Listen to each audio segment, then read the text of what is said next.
Bonjour, monsieur. Bonjour, monsieur. Bonjour, monsieur. Bonjour, bonjour. Monsieur.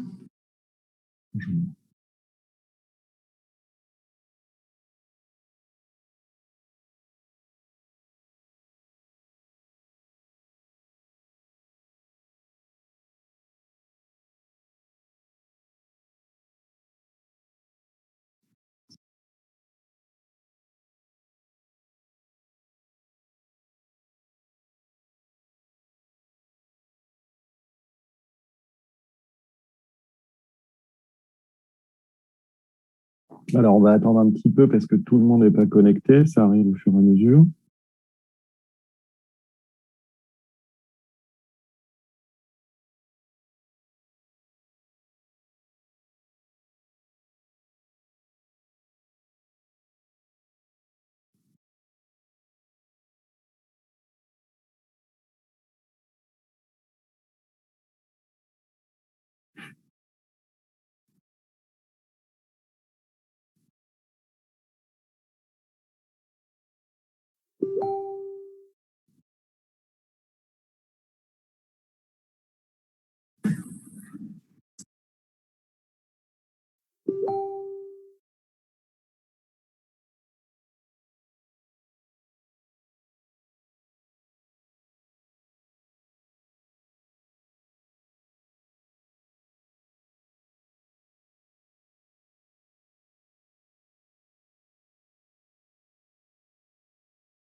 Il nous manque encore pas mal de monde là.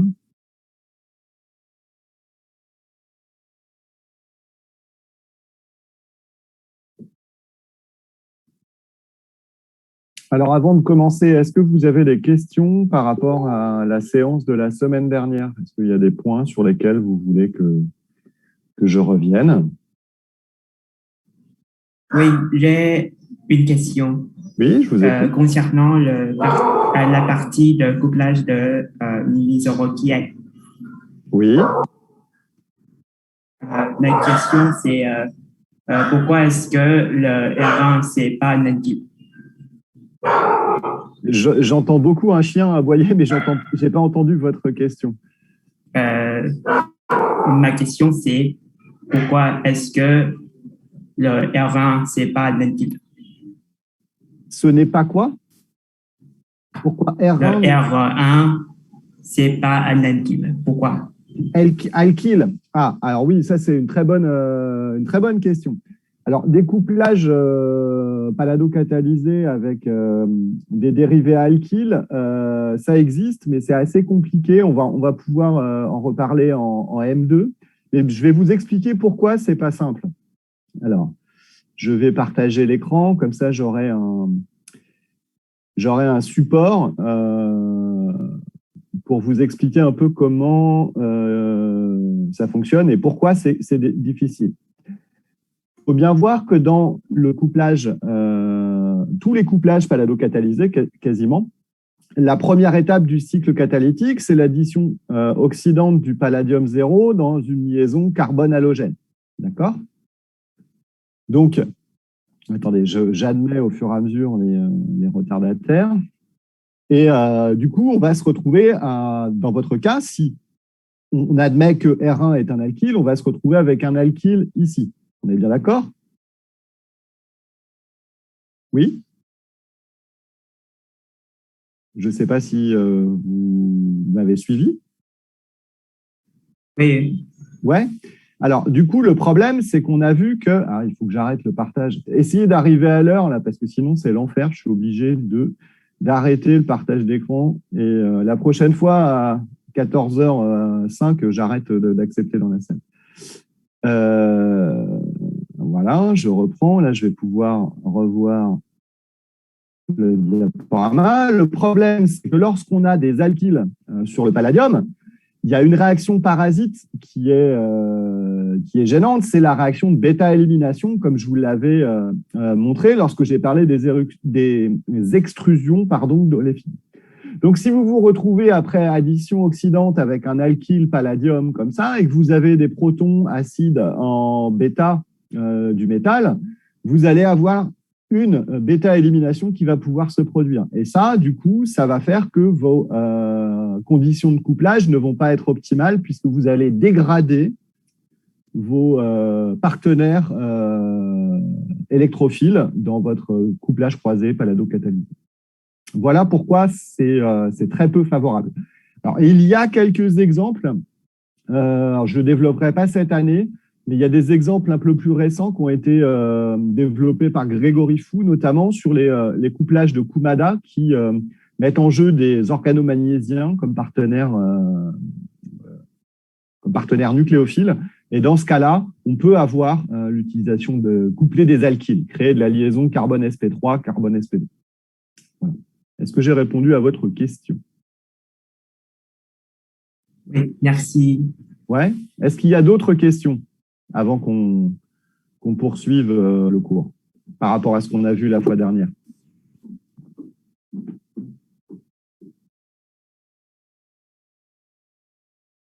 Pas d'autres questions? Alors, ça continue à arriver. S'il n'y a pas d'autres questions, on va continuer. Il me semble, on avait fait cet exemple-là ensemble, on avait dû terminer là la fois dernière, il me semble, sur cette cyclisation par couplage de Heck. Alors, lorsqu'on a à raisonner sur ce genre, alors, je vais dire à tous ceux qui se connectent maintenant là qu'il faut arriver à l'heure. S'il vous plaît, essayez d'arriver à l'heure parce que sinon, c'est pas facile d'être interrompu sans arrêt par les intrusions. Donc, ici, lorsqu'on a un substrat qui est assez fonctionnalisé, comme celui-ci, dans l'exemple que je vous avais donné la semaine précédente, il faut raisonner tout simplement en regardant où est le site électrophile dans lequel le palladium va venir faire l'addition oxydante. Ici, si on regarde bien toute cette molécule-là, on voit qu'il n'y a qu'une seule liaison carbone-halogène, carbone sp2 halogène, c'est le carbone que j'ai numéroté. Et après, il faut regarder lorsqu'il s'agit d'un couplage intramoléculaire, comme c'est le cas ici, il faut bien voir qu'il faut chercher l'insaturation qui va réagir avec le palladium. C'est insupportable le fait d'arriver en retard comme ça. Je vous le dis, c'est un peu pénible. Je suis obligé de cliquer partout et j'ai du mal à me concentrer sur ce que je dis. Donc ici, on numérote les atomes et on voit bien qu'on forme un cycle à 6 chaînons entre le carbone sp2 numéroté 1 et le carbone sp2 numéroté 6. C'était donc ce composé que l'on pouvait obtenir par couplage de Heck. Donc, il me semble qu'on avait terminé là-dessus la dernière fois. Aujourd'hui, on va commencer la séance par un autre couplage, le couplage de Suzuki-Miura, qui est un autre outil très efficace pour réaliser des couplages pallado-catalysés, des couplages croisés, que ce soit en intramoléculaire ou en intermoléculaire. La particularité de ce couplage de ce Suzuki-Miura ici, c'est qu'elle met en jeu toujours un partenaire électrophile R1X, où R1 est un aryl, alcényle, allyle, alkyle ou hétéroaryl, et X, toujours un dérivé halogéné, ça peut être aussi un dérivé triflé ou tosylé. Ici. L'intérêt des triflates et des tosylates, c'est qu'on peut les obtenir facilement à partir des phénols correspondants. Par exemple, si R1 est un aromatique, on peut les trifler ou les tosyler relativement facilement.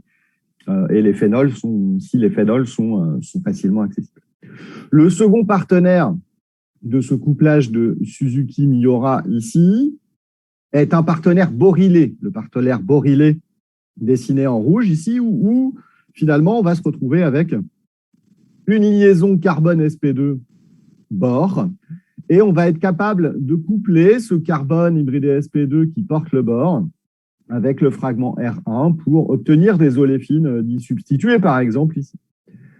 Dans ce contexte-là, le contexte du couplage de Suzuki-Miura, on utilise toujours une source de palladium 0, qui sera l'espèce active du cycle catalytique. Après, on verra qu'on peut utiliser des précatalyseurs de type palladium 2, qui seront réduits in situ en palladium 0 pour fournir l'espèce active du cycle catalytique. Et on a besoin aussi d'une base pour effectuer ces couplages croisés palado-catalysés. Donc, les bases, ça peut être beaucoup de choses, carbonate de césium, hydroxyde de sodium, des alcoolates de sodium qui sont beaucoup utilisés, genre NaOTBU par exemple, est beaucoup utilisé, le terbutylate de sodium, et globalement, ça fonctionne plutôt bien avec les bases, ce type de base-là. Les dérivés borylés, encore des gens qui arrivent. Alors, je vais faire une pause pour les derniers arrivés qui n'ont pas pu entendre ce que j'ai dit tout à l'heure. Je suis désolé pour ceux qui étaient à l'heure. Je m'adresse aux retardataires. C'est pas bien d'arriver avec 10 minutes de retard parce qu'à chaque fois, je suis obligé d'accepter les gens et c'est difficile de se concentrer. Donc, soit vous venez à l'heure, soit vous venez pas. D'accord? Pour la prochaine fois. C'était déjà le cas la fois dernière. Il faut arriver à l'heure. D'accord? Quand on se connecte pour un cours en visio, sinon c'est assez insupportable. Donc, je reprends les dérivés borylés ici, BY2, ça peut être des esters boroniques, ça peut être des dérivés donc, de catécholborane, de dicyamylborane et classiquement aussi des dérivés de BBN qui sont utilisés comme partenaires borylés dans ces réactions-là. Alors, comment peut-on faire pour obtenir Comment vous feriez pour synthétiser un dérivé borylé comme celui-ci? Quelle technique, quelle réaction vous connaissez pour synthétiser des dérivés borylés?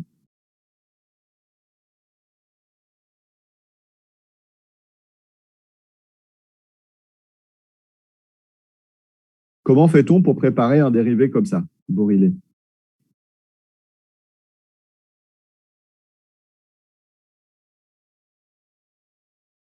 Est-ce que quelqu'un a une idée?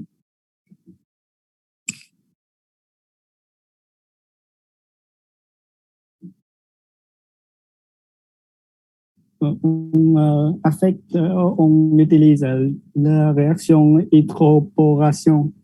Tout à fait. Sur un alcine. Tout à fait. Alors ça, c'est une très bonne réponse. Effectivement, on prend l'alcine correspondant et on fait réagir un dérivé borylé BH et on réalise une hydroboration d'un alcine. Alors ça, c'est une technique de choix, effectivement, pour synthétiser ces dérivés borylés. Donc, vous vous doutez bien que c'est assez facile d'obtenir des dérivés comme ça, puisque les réactions d'hydroboration, on choisit correctement notre alcine au départ pour réaliser cette hydroboration et on n'a pas trop de problèmes. Alors, on va voir qu'il existe aussi d'autres méthodes de transméthylation magnésium-bore aussi qui sont possibles pour synthétiser des dérivés arylborylés notamment, lithium-bore également. Alors, comment fonctionne? Alors, je suis obligé d'arrêter mon partage d'écran et de le reprendre puisque les gens qui sont arrivés en retard à chaque fois m'obligent à faire ça. Je suis désolé, c'est assez pénible. Alors, comment fonctionne ce couplage de Suzuki-Miura?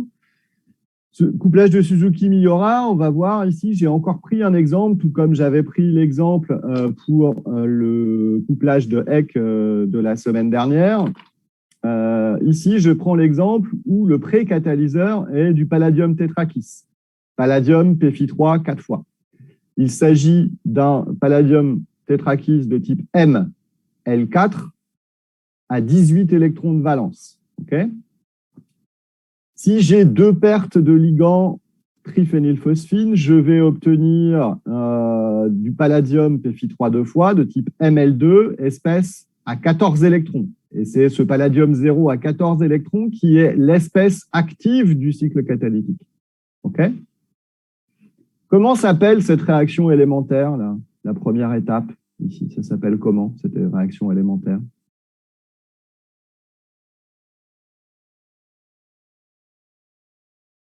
Le passage de palladium tétrakis à palladium Pfi3 2 fois.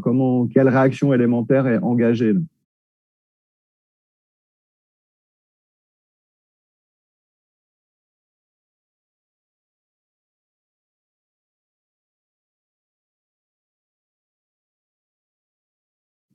Élimination non réductrice.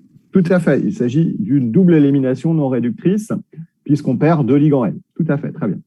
Donc, une fois qu'on a fait cette double élimination non réductrice et qu'on a généré notre espèce active, à savoir le palladium Pfi3 deux fois, palladium 0 à 14 électrons.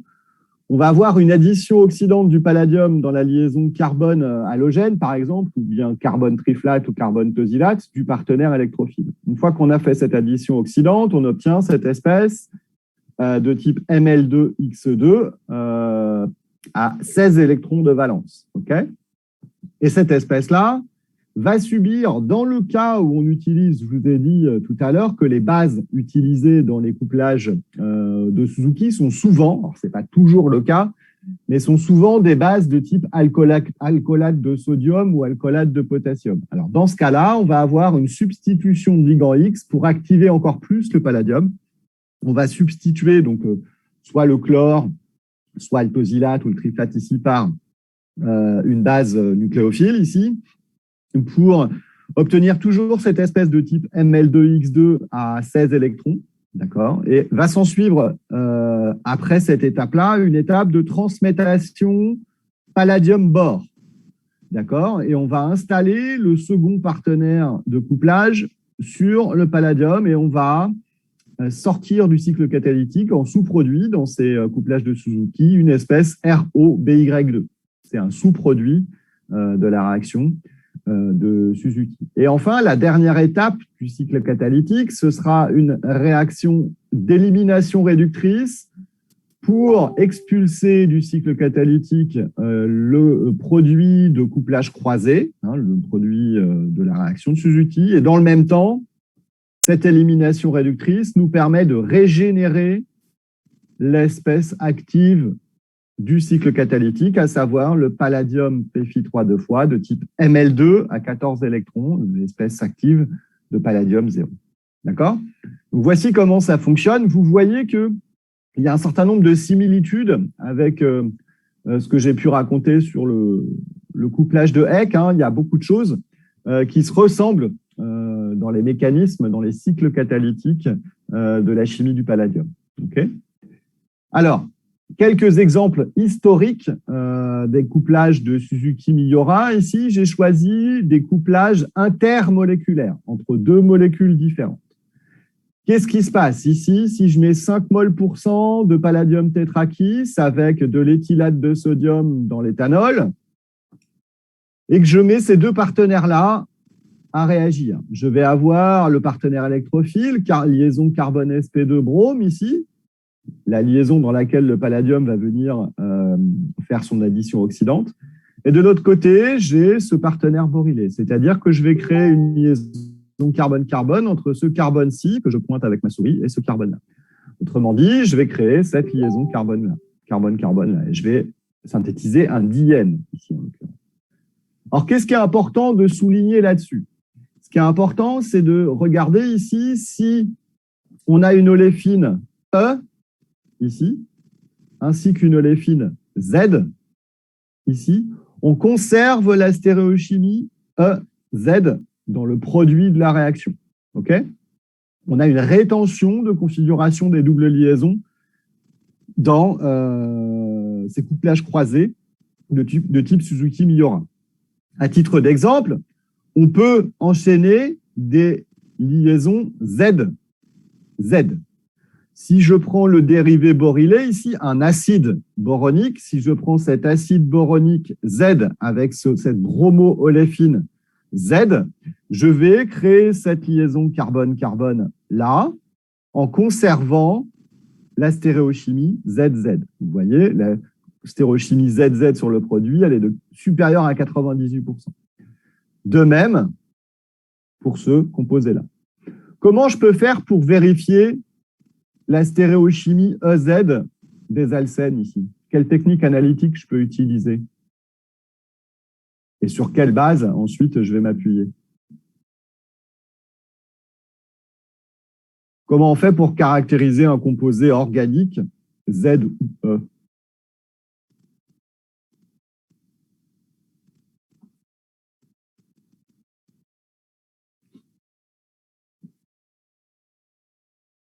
Comment on fait pour les différencier?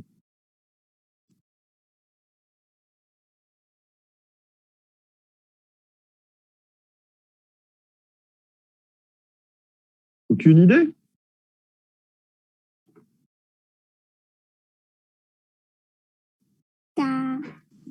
K-Ango, Clop. J'ai pas compris, excusez-moi. J'ai pas entendu. Vous pouvez répéter?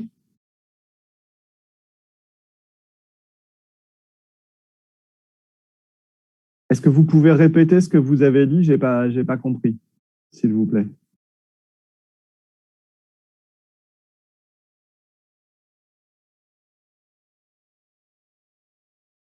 Non, vous voulez pas répéter? Allez-y, hein.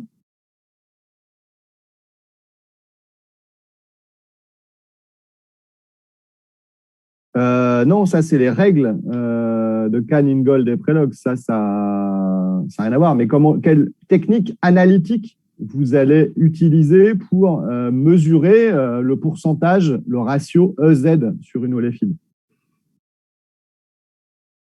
Quel outil d'analyse chimique allez-vous utiliser pour différencier les oléfines E et Z?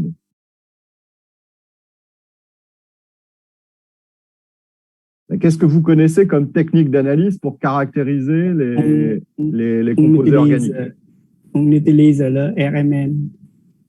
RMN du proton. Alors, qu'est-ce que vous allez regarder en particulier sur les RMN du proton?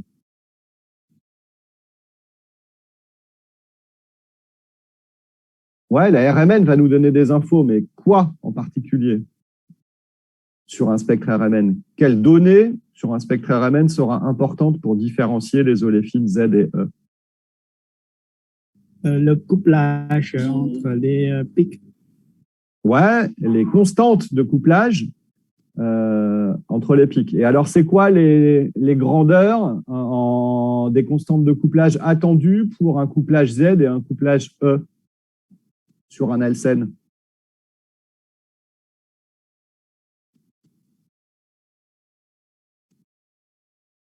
Vous avez eu des cours de RMN du proton? Oui ou non? En L3? Oui. Ouais. Oui.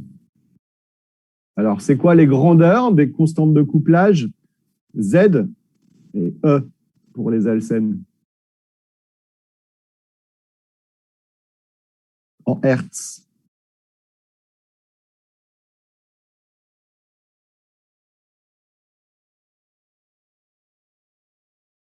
Vous savez pas vu ça? Je suppose le Z est 6 R et E c'est 3 R.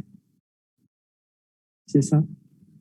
Non, le E, en général, vous avez 14, 15 Hertz. Hein, et puis, le Z, vous allez avoir 6, 8 Hertz par là.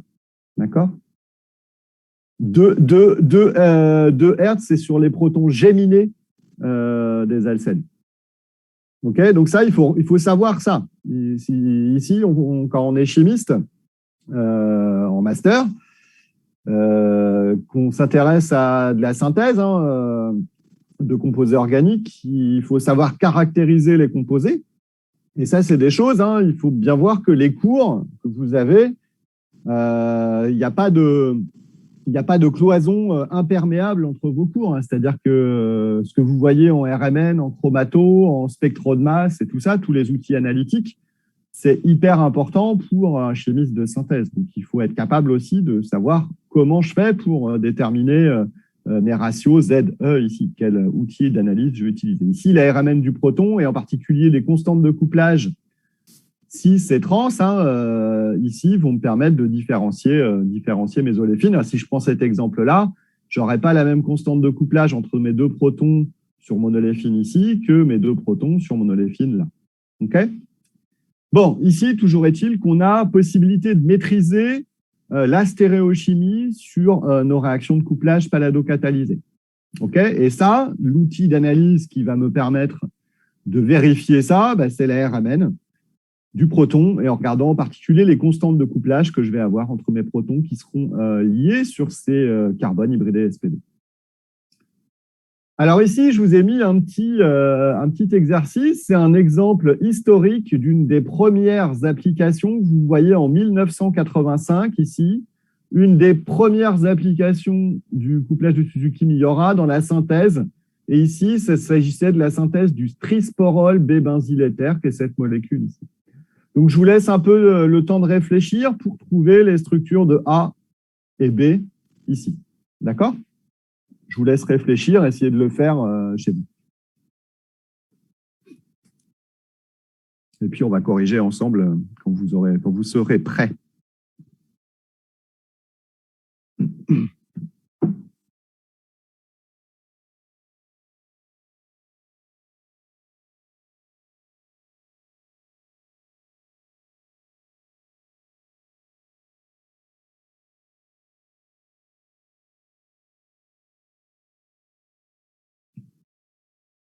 Et si quelqu'un a une idée, il peut soit dessiner sur le diaporama, soit proposer des choses en expliquant.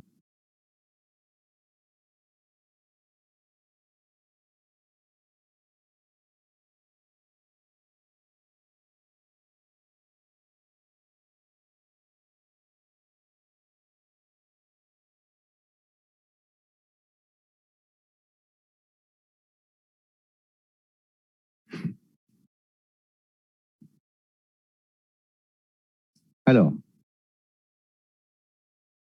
sachant qu'il faut vous aider dans ce genre d'exercice-là, il faut réfléchir qu'est-ce qui se passe quand on fait réagir ce dicyamylborane sur ce substrat-là, mais vous regardez aussi la cible.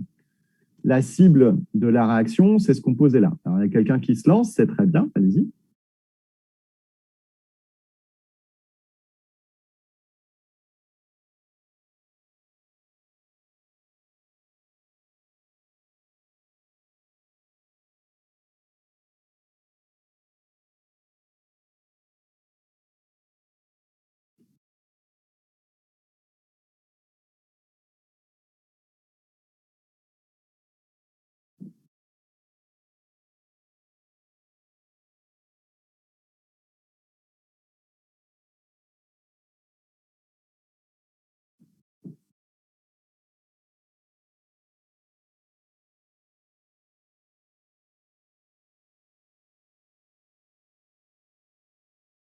Alors, ça, c'est très bien.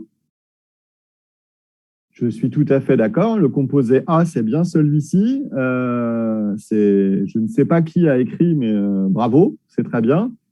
Il s'agit effectivement ici de ce dont on parlait tout à l'heure, lorsqu'on a discuté des dérivés borylés. Une des méthodes de synthèse des dérivés borylés, c'est d'envisager des réactions d'hydroboration, d'alcyne. Et ici, on voit que cette alcyne a subi l'hydroboration de donc la réduction. On a donc un atome d'hydrogène ici, et on crée cette liaison carbone sp2 bas.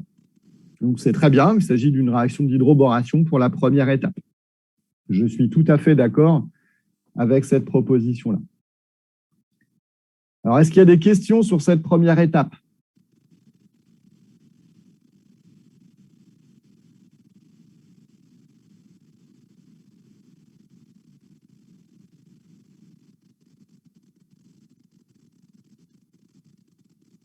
Il n'y a pas de questions sur cette première étape?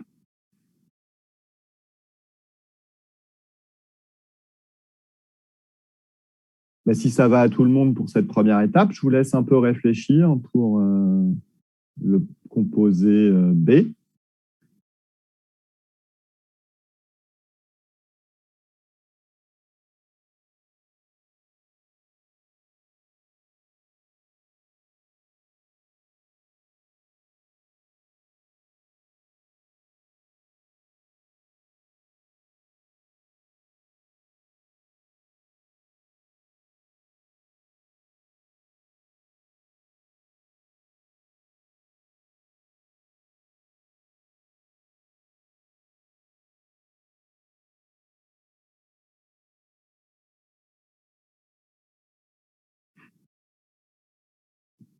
Alors, le composé B, il faut imaginer de quel type de couplage il s'agit.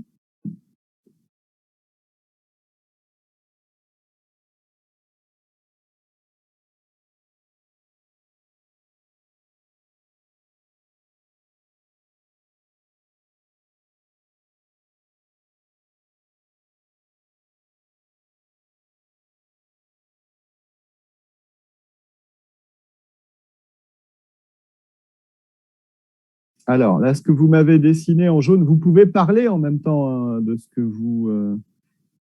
que vous écrivez. Comme ça, j'entendrai le son de votre voix. Il faut, et je saurai qui c'est. Il faut essayer. Tout d'abord, addition, addition oxydant,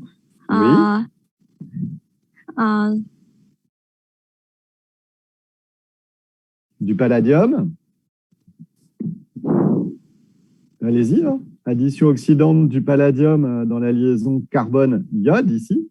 Donc, c'est très bien. Oui. On va obtenir ce que vous avez dessiné ici. C'est très bien. Et puis après, qu'est-ce qui se passe? Après, substitution de ligand ONA. OET. Ouais, vous allez avoir un OET à la place de l'iode ici. Oui. OET. Oui. Ouais. Après, transmétallation. Transmétallation, tout à fait. Bord et BD. Ouais, bore palladium. Et on va créer. Et vous pouvez dessiner la structure du composé B, du coup, ou peut-être vous ou quelqu'un d'autre à la limite. La structure du composé B. Vous pouvez dessiner par là, si vous voulez, là, dans le coin, la structure du composé B, si vous voulez. Là où il reste un petit peu de place. Ce qui nous intéresse ici, c'est de trouver la structure du composé B. Ah oui, vous allez le dessiner là. Ok.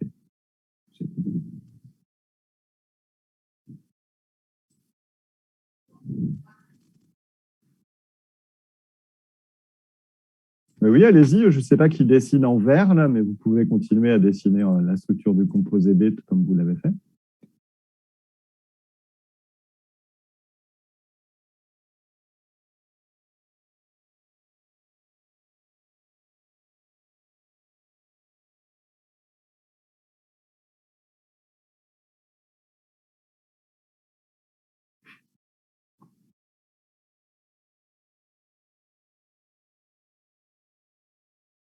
Et ouais, voilà. Donc là, on a peut-être eu 2 interventions. C'est bien, je suis d'accord. Ça, c'est effectivement la structure du composé B. On a créé, alors je vais mettre le corrigé ici.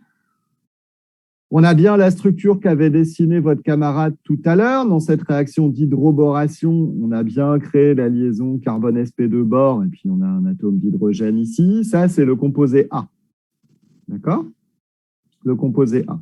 Ensuite, comme l'a très justement dit, et c'est très bien la remarque de vos camarades, on va avoir le palladium 0 qui va venir faire l'addition oxydante dans la liaison carbone-iode ici. Substitution de ligand X avec ETO- ici. Transmétallation palladium-bore. Et vous allez créer cette liaison carbone-carbone là. Donc ça, c'est le composé B, la structure qui est dessinée ici. Donc, si on veut regarder un petit peu comment ça marche, ben, ici, on a 52% de rendement au départ de ce produit-là. Sur les 2 étapes de synthèse, on arrive à ce composé-là avec 52% de rendement. Et ensuite, si on regarde, si vous effacez, si vous voulez bien effacer ce que vous avez dessiné sur la molécule de trisporol B, ouais, merci. Et il manque encore un carbonyle, voilà, merci. Effectivement, après, une fois qu'on a fait ce produit B, pour obtenir le trisporol, qu'est-ce qu'il faut faire comme réaction pour passer de là à là?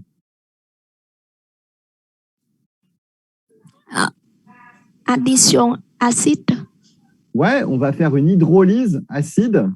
Hein, on va mettre une solution aqueuse d'acide chlorhydrique dilué, par exemple, de HCl dilué, et ce qui va permettre d'hydrolyser les fonctions acétales qu'on a ici. Ce sont des acétales ici.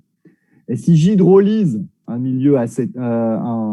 une fonction acétale en milieu acide aqueux, ben, je vais retrouver les dérivés carbonylés correspondants, à savoir ici les cétones correspondants, les 2 cétones que j'ai ici.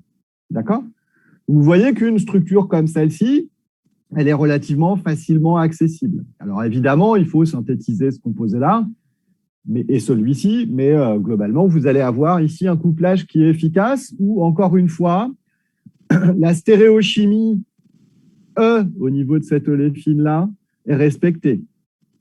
Au niveau de mon couplage, ici, je respecte la stéréochimie et j'arrive à contrôler la formation finalement de ce triène. J'ai un triène ici qui est formé. 3 fonctions alcènes qui sont conjuguées. Et j'irais même plus à dire que dans ce trisporol B benzyléther ici, j'ai un système parfaitement conjugué de 3 doubles liaisons carbone-carbone et un carbonyle. Donc, à votre avis, est-ce que ce composé-là, il aura des propriétés physiques par rapport à son absorption? Est-ce qu'il y aura quelque chose de particulier par rapport au fait qu'on a en tout 4 systèmes pi conjugués? Qu'est-ce que ça aura pour conséquences en physique, propriétés physiques de ce composé, d'après vous? Est-ce que ce composé sera UV visible? Oui. Oui, hein, ici, c'est un produit qui absorbera très bien dans l'UV, puisqu'on a un chromophore très puissant. On va avoir 4 systèmes pi conjugués comme ça. Et donc, on va avoir une capacité à ces molécules à absorber extrêmement bien dans l'UV, voire dans le visible pour ces composés. Alors, est-ce qu'il y a des questions sur cet exercice-là?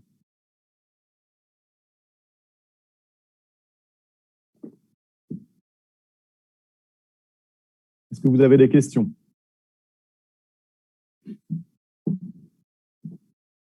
Oui, monsieur.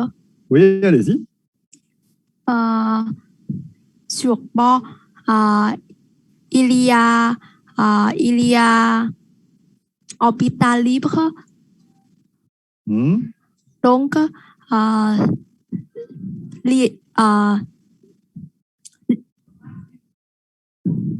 électron B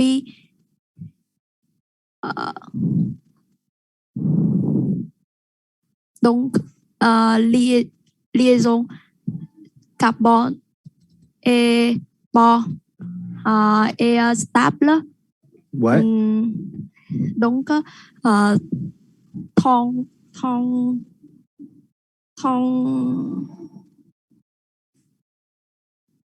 transmétallation est difficile. Ah, non, ça se fait très bien. Je comprends le sens de votre question. Et la transmétallation palladium-bore, ça se fait très, très bien. Et même à température ambiante, on n'a pas besoin de chauffer, hein, sauf dans certains cas difficiles où on a besoin de chauffer les milieux réactionnels. Mais vous avez beaucoup de couplages de Suzuki qui fonctionnent très bien à température ambiante. Donc la transmétallation, elle se fait particulièrement bien entre le bore et le palladium. Malgré ce que vous dites, malgré le raisonnement, alors effectivement, ces dérivés borylés, là, par rapport à ce que vous avez dit, ils sont stables. Ils sont stables, mais dès que vous avez votre intermédiaire comme ça, qui est extrêmement réactif, ça c'est très, très réactif, et la transmétallation se fait très bien parce que dans le même temps, le bore, c'est aussi un atome qui est extrêmement oxophile, qui aime les atomes d'oxygène, et la liaison bore-oxygène est très forte aussi. Donc, l'équilibre, oui. Si vous voulez, il est déplacé à ce niveau-là. Oui, merci. Ça va? Alors, est-ce qu'il y a d'autres questions?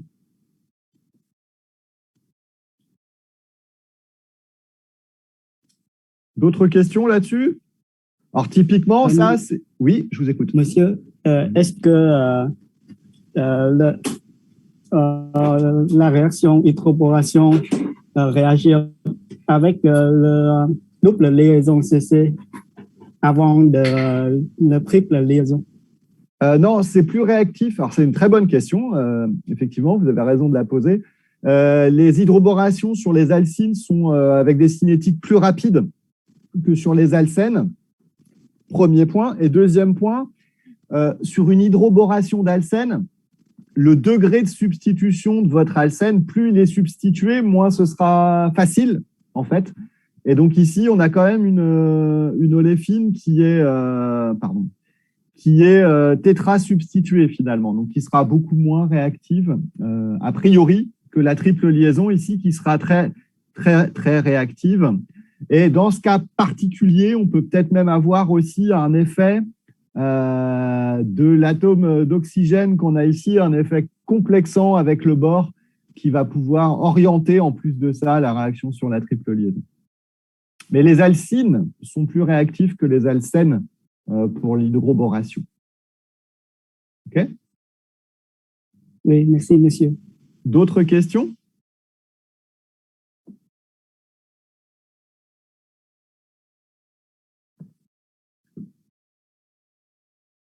S'il n'y a pas d'autres questions, on pourrait revenir après. Hein, si, vous pouvez m'interrompre si vous avez des questions qui vous viennent après. On va passer au troisième couplage, ici. Un couplage qui est extrêmement important, extrêmement utilisé.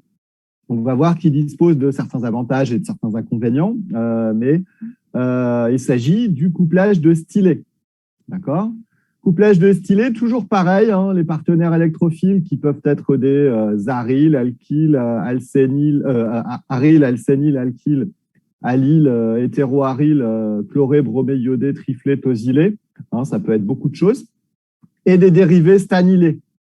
Des dérivés stanylés où là, on peut éventuellement, dans certains cas, faire du transfert d'alkyle par rapport à ce que vous disiez tout à l'heure. Et on verra pourquoi, en fait, c'est possible dans certains cas, mais ça reste des cas anecdotiques.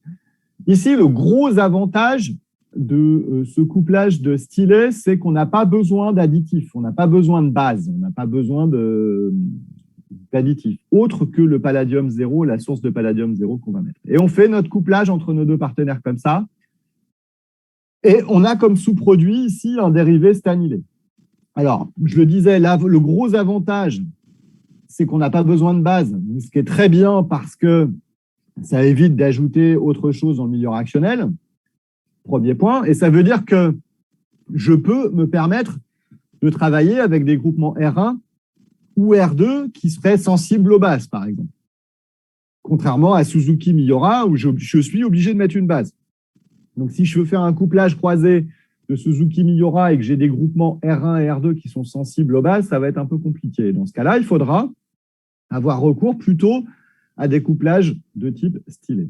Alors ça, c'est l'avantage, on ne met pas d'additif, ça c'est bien. Le problème, c'est qu'on a un sous-produit organostanique, un dérivé de l'étain qui est produit comme sous-produit. Alors ça, c'est un problème, parce que les dérivés de l'étain peuvent présenter une toxicité non négligeable. Une toxicité pour l'homme, mais aussi pour l'environnement. Donc, ce couplage-là, il est bien, mais finalement, il va falloir aussi faire attention aux déchets qu'on a de ce couplage aux déchets stanylés. Alors, il faut savoir que dans la littérature scientifique, il y a des méthodes qui permettent de recycler ces dérivés stanylés, des méthodes qui permettent de les recycler pour qu'ils puissent être réutilisés dans d'autres couplages croisés. Alors, l'avantage ici, c'est comme je disais, au niveau des fonctions chimiques avec lesquelles je peux travailler, j'ai une souplesse qui est beaucoup plus importante puisque je peux travailler avec des fonctions chimiques qui sont sensibles en milieu basique. Le cycle catalytique, il est toujours un peu le même, vous allez voir. La pédagogie et l'enseignement, c'est l'art de la répétition, de redire les choses plusieurs fois pour que vous compreniez. Ici, vous allez vous rendre compte que si j'examine le cycle catalytique, ça va beaucoup ressembler à des cycles catalytiques qu'on a vus avant, à savoir celui de Heck et celui de Suzuki-Miura. Je prends l'exemple toujours, pour être cohérent avec ce que je vous ai raconté avant, au départ, du palladium tétrakis, PD, PFI3 4 fois. Okay, je fais une double élimination non réductrice. Je passe d'un complexe ML4 à 18 électrons à un complexe ML2 à 14 électrons de valence. 14 électrons de valence, 18 électrons de valence. Dans les deux cas, c'est du palladium 0. Mon espèce active, c'est ça. Mon espèce active du cycle catalytique, c'est ça. Le palladium tétrakis étant le pré-catalyseur. Okay, cette espèce active du cycle catalytique va réagir avec mon partenaire électrophile R1X ici, en faisant toujours la même chose, une addition oxydante dans la liaison carbone-sp2 halogène, par exemple, et je vais obtenir cette espèce de type ML2X2 à 16 électrons de valence. C'est du palladium au degré d'oxydation plus 2. J'oxyde mon métal du palladium 0 vers le palladium 2. Une fois que j'ai fait ça, va s'en suivre une transmétallation palladium éteint pour installer le fragment R2 sur le palladium. OK ? Et ensuite, enfin, une élimination réductrice permet d'expulser du cycle catalytique votre produit de couplage, ici, et de régénérer dans le même temps l'espèce active. Alors, le sous-produit de l'étain qui est formé, il est ici, là, c'est R3SNX. OK ? Donc, voilà comment fonctionne le cycle catalytique pour un couplage de stylés catalysé au palladium.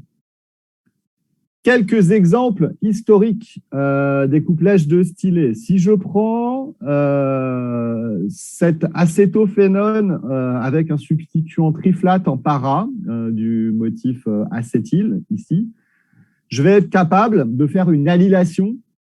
Si je prends l'allyle tributyl éteint, en présence d'une source de palladium 0, je ne mets pas de base et je fais l'allylation sans trop de problèmes. OK ? Ici. Chose intéressante, c'est que je peux travailler aussi avec des chlorures d'acide. Eh oui, ici, je n'utilise pas de base, donc si j'utilisais une base, je détruirais mon chlorure d'acide, mais ici, si j'utilise un chlorure d'acide comme partenaire électrophile et mon vinyle tributyl éteint, ici, je vais être capable de créer une liaison entre ce carbone hybridé sp2 et ce carbone-là pour obtenir cette énone, créer cette liaison carbone-carbone de manière assez facile en utilisant du palladium 0. Alors évidemment, ce type de couplage-là, il n'est pas possible en Suzuki parce que si j'utilise une base, je vais détruire mon chlorure d'acide. OK, donc ici, l'intérêt, c'est que je suis capable d'obtenir des cétones alpha-bêta insaturés par cette technique-là. Alors maintenant, je vais vous donner un petit peu de temps pour réfléchir sur ce petit exercice-là, une petite synthèse avec, j'ai 3 étapes de synthèse, et il faut expliquer quelle est la structure du composé A, la structure du composé B et la structure du composé C. Et du coup, là, ça va vous permettre aussi d'identifier les types de réactions qui sont engagées à chaque étape. Donc, je vous laisse un peu réfléchir.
Donc là, vous avez commencé tout à fait. Donc, je suis d'accord avec la structure du composé A. Finalement, ça correspond à quoi comme réaction, ça?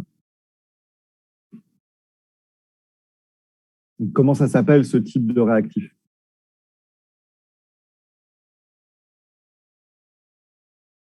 C'est le réactif de Grignard. Un réactif de Grignard? Tout à fait, un organomagnésiien. Alors, est-ce que vous savez, est-ce que vous en avez déjà synthétisé au laboratoire des organomagnésiens en travaux pratiques, par exemple? Pas encore, monsieur. Pas encore? Et vous allez le faire cette année, peut-être, ou pas? En ce moment, On ne sait pas. en ce moment, vous êtes. Ah oui, alors ça, c'est une question que je peux poser. En ce moment, vous faites tous vos cours à distance ou vous avez possibilité d'aller à l'université quand même? On fait, on fait les cours en ligne, monsieur. À tous vos cours, ah oui, vous faites encore, d'accord. Ah ouais, donc ça, c'est pour les travaux pratiques, je comprends, ouais. À cause du contexte Covid, c'est pas facile, je pense, effectivement. Alors, je peux vous donner des éléments là-dessus. Je pense que j'espère que vous aurez l'occasion d'en faire en pratique un jour. Lorsqu'on veut synthétiser un organomagnésiien, comme ça, il faut s'assurer de travailler souvent dans des solvants éthérés, donc l'éther diéthylique ou le tétrahydrofurane, THF, et il faut travailler dans des conditions anhydres, c'est-à-dire qu'il ne faut pas qu'il y ait d'eau de présence, et en gros, il faut travailler avec des solvants anhydres pour que ça fonctionne. Techniquement, comment ça marche? On va utiliser du magnésium métal, d'accord? On va le placer dans un réacteur, ce magnésium métal, et on va recouvrir le magnésium métal avec juste un tout petit peu de solvant anhydre, en l'occurrence ici, l'éther diéthylique. On va mettre juste un petit peu d'éther diéthylique dessus. Et attendez pour dessiner je suis en train d'expliquer quelque chose. Attendez pour dessiner la structure de B, s'il vous plaît. On va y venir après. Allô? Non, visiblement, vous vous moquez un peu de ce que j'ai à dire pour expliquer ce que c'est, comment on fait un organomagnédien. Si, je finis mon explication et après, vous pourrez continuer à dessiner la structure de B. Mais je vous explique, c'est important parce que la chimie, c'est une science expérimentale. Il faut savoir comment faire. Un organomagnésiien, quand on le prépare, donc on met au fond du réacteur le magnésium solide, on le recouvre d'un solvant anhydre, ici l'éther diéthylique, et on va venir ajouter quelques gouttes du dérivé halogéné en solution dans l'éther. On va ajouter ici quelques gouttes de parabromotoluène sur le magnésium.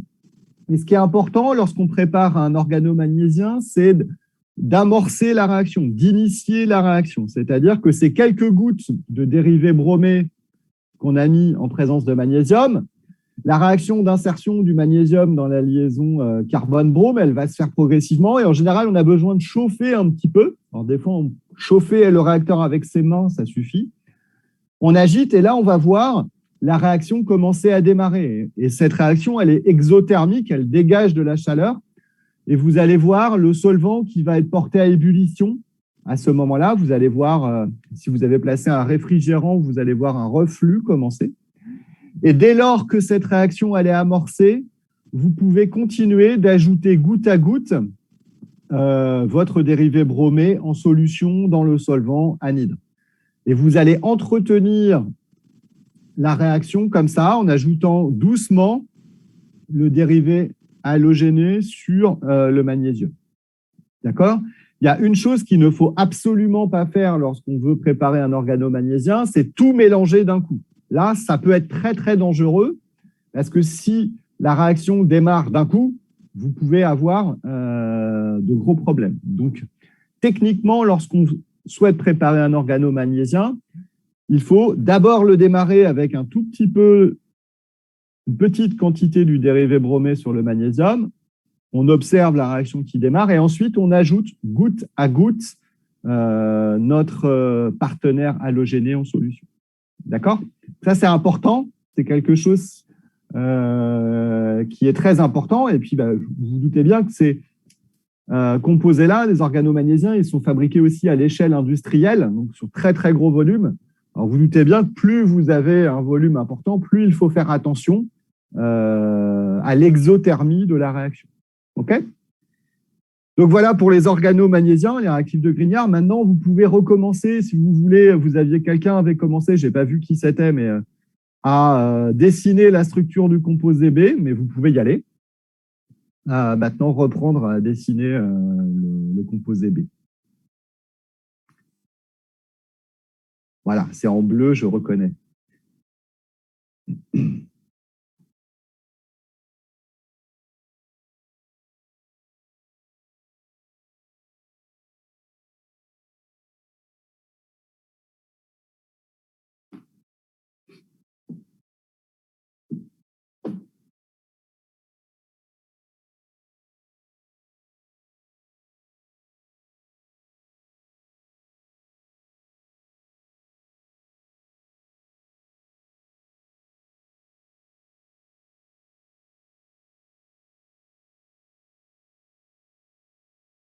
Alors, est-ce qu'il ne manquerait pas quelque chose? Ah, ouais, non, tout à fait. Très bien, merci. Donc ici, on a fait une transméthallation magnésium-étain, ce qui est une des méthodes pour préparer un dérivé stanylé, organostanique. Ici, on a fait transméthallation magnésium-étain, qui marche par une substitution nucléophile. Ici, on a la liaison qui est polarisée carbone delta-, magnésium delta+. Et ici, on va venir substituer le chlore. Donc, le carbone ici va venir attaquer l'atome d'étain et on va avoir une substitution nucléophile sur l'atome d'étain et expulser le sous-produit MgBrCl. Et on crée notre liaison carbone-étain comme ça. Donc ici, c'est une transméthallation. Alors, ça fonctionne aussi avec les organolithiens aussi. Ça fonctionne, lithium, un organolithien sur Bu3SNCl, ça marche aussi. Et donc ça, c'est une très bonne chose. Alors maintenant qu'on a la structure du composé B, il faut réfléchir à quelle est la structure du composé C. Est-ce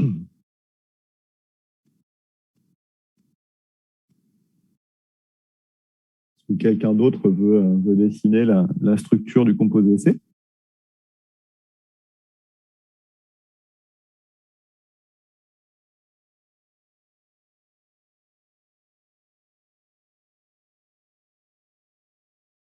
Est-ce que quelqu'un a une idée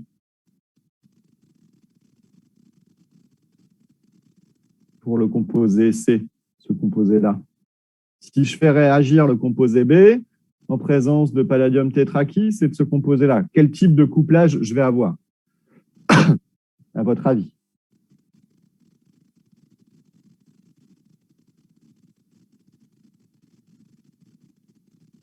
Et quels sont les atomes qui vont réagir l'un avec l'autre?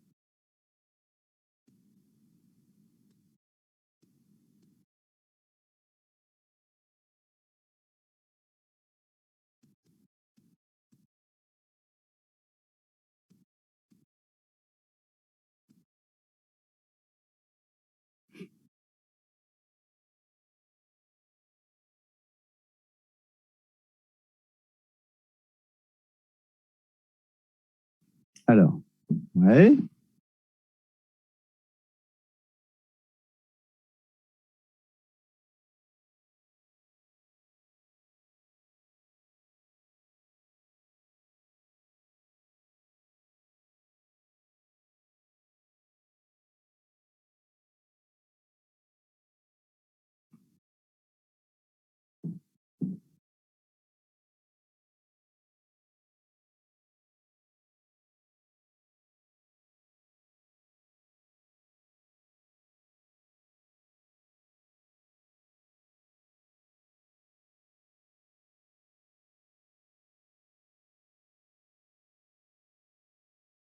Très bien.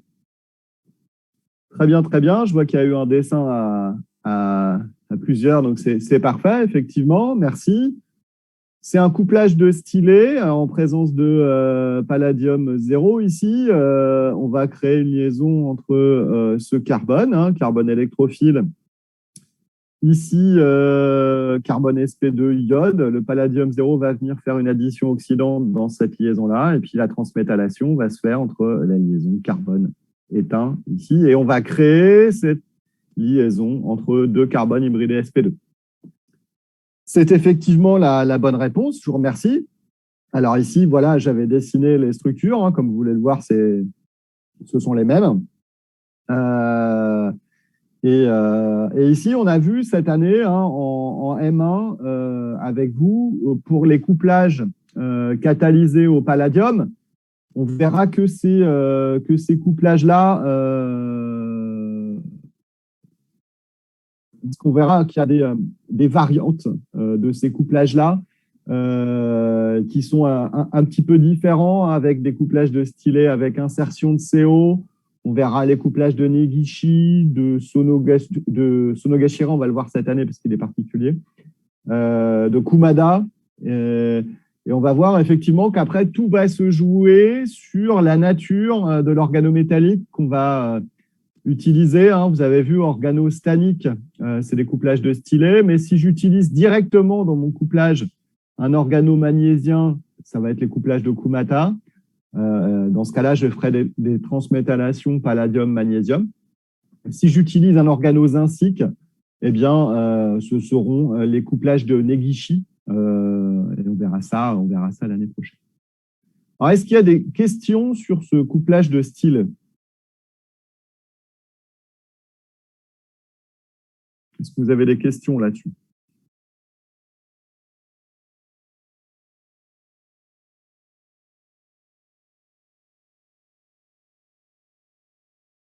Ça va?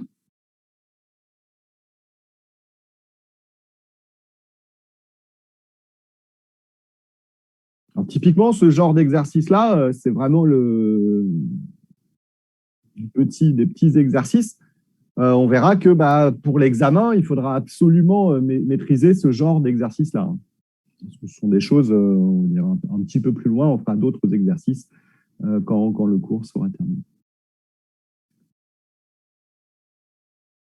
Alors, avant de continuer, vous voulez aujourd'hui faire une pause maintenant ou vous voulez, comme les semaines d'avant, que je vous lâche un petit peu avant?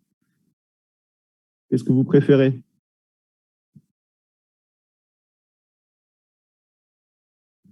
Je préfère comme les semaines avant. Comme les semaines d'avant, est-ce que tout le monde est d'accord avec ça? Oui, Oui, monsieur. Ouais? Oui, monsieur. Bon, très bien. Alors, on continue. J'ai entendu, j'entends pas tout le monde, mais j'entends la majorité ici qui s'est exprimée. Alors, on va pouvoir continuer ici avec, alors si vous pouviez juste, parce que j'ai pas la main, je crois, pour effacer les molécules ici et là. Je vais vous laisser un peu, hop, c'est parfait.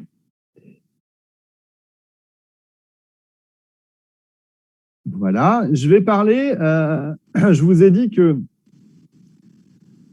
y a beaucoup d'autres couplages qu'on verra l'année prochaine en Master 2, mais vous verrez un peu qu'ici, cette année, c'est un peu une initiation, hein, c'est vraiment l'initiation au couplage organométallique qu'on travaille ensemble. Je voulais malgré tout cette année vous parler d'un couplage particulier qui est le couplage de Sonogashira. Alors pourquoi il est important quand même d'introduire ce couplage-là, bien que ce soit un cours d'initiation, parce qu'ici, il a la particularité, ce couplage de Sonogashira, de permettre la création d'un couplage entre un carbone hybridé SP et un carbone hybridé SP2. Pardon.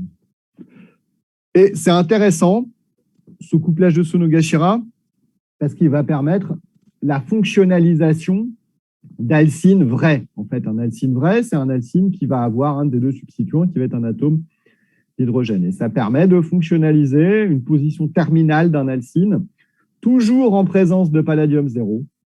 Et cette fois-ci, on va voir on va avoir besoin d'additifs dans ces couplages de Sonogashira, à savoir une source de cuivre 1 ici, et une base.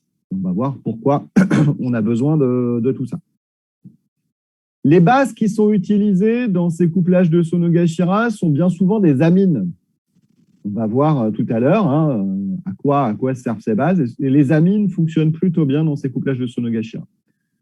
Alors, R1X, c'est toujours pareil. Ça peut être aryl, hétéroaryl, alkyle, dans certains cas, alcényl. Et R2, ça peut être aryl, vinyl ou allyle, ici. Et les groupements X, ça peut être toujours la même chose, des dérivés halogénés. Il faut toujours un groupement X ici dans lequel le palladium 0 puisse venir faire une addition oxydante. Alors, comment ça marche? J'ai pris volontairement ici un exemple où le précatalyseur n'est pas du tétrakis. Le précatalyseur, c'est choisi dans cet exemple de mécanisme, c'est PdCl2 pFi3 2 fois. PdCl2 pFi3 2 fois, il a combien d'électrons de valence? Et quel est son degré d'oxydation?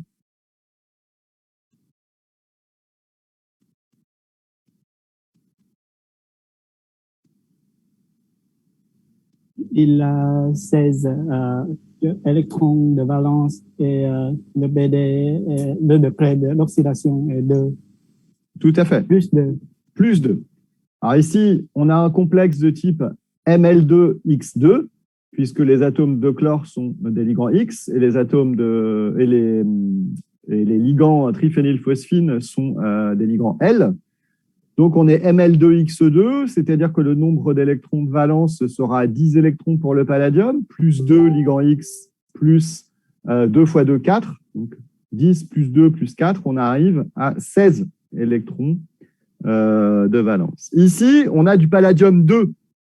Et le palladium 2, en fait, on a vu dans tous les cycles catalytiques qu'on a vus aujourd'hui, dans la grande majorité des cycles catalytiques des réactions pallado-catalysées, les espèces actives, ce sont des espèces de type Ml2 à 14 électrons et de palladium 0.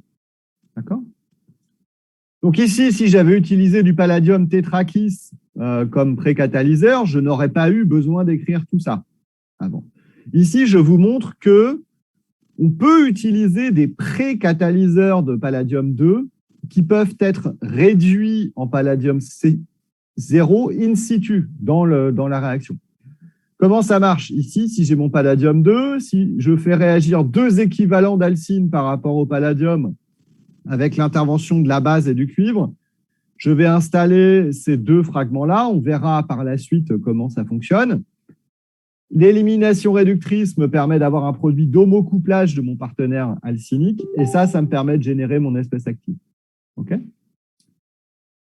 Une fois que j'ai mon espèce active, c'est toujours la même chose. Je fais l'addition oxydante du palladium dans la liaison carbone sp2 halogène, par exemple. J'obtiens toujours cette espèce-là, donc type Ml2X2 à 16 électrons. Et vient s'opérer ensuite la transméthallation. La transméthallation qui est écrite ici, finalement, c'est exactement la même chose que ce qui s'est passé dans la préparation, dans l'explication du passage du palladium 2 au palladium 0. Et ici, effectivement, mon cuivre et ma base, ils vont jouer un rôle. Qu'est-ce qu'ils vont permettre de faire, ce cuivre et cette base? Ici, si j'ai un alcyne vrai, je vais avoir un proton ici, sur mon alcyne terminal, qui va disposer d'une acidité relative. Cette acidité, ce proton acide, on va avoir un piégeage par la base qui va venir piéger HX pour former ce qu'on appelle un alcynure de cuivre, créer cette liaison carbone-sp-cuivre. Et ça va permettre une réaction possible de transméthallation palladium-cuivre pour installer le fragment alcynique sur le palladium. Et une fois que j'ai fait ça, eh bien, une élimination réductrice permet d'expulser du cycle catalytique le produit de couplage de Sonogashira et de régénérer l'espèce active. OK? Donc, est-ce qu'il y a des questions là, sur ce cycle catalytique là, avant d'aller plus loin?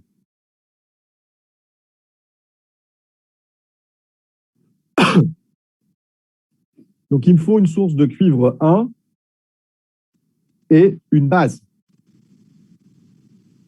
Est-ce que tout le monde a compris là?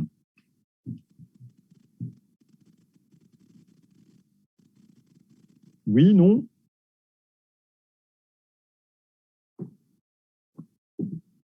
Oui, monsieur. C'est bon? Il n'y a pas beaucoup de monde qui ose participer. Hein. Vous êtes là aussi pour poser des questions. Hein. Il ne faut pas hésiter.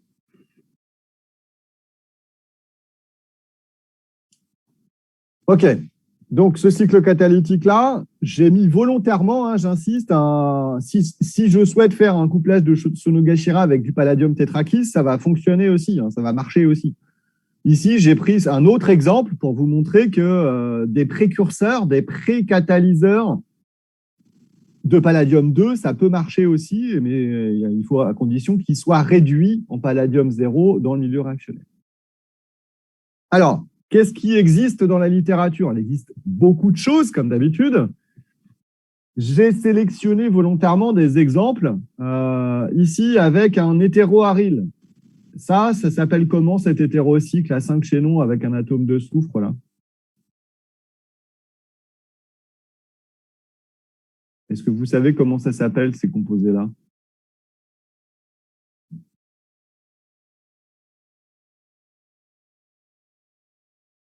c'est un composé hétéroaromatique, c'est un hétérocycle, mais c'est quoi le nom de cet hétérocycle-là?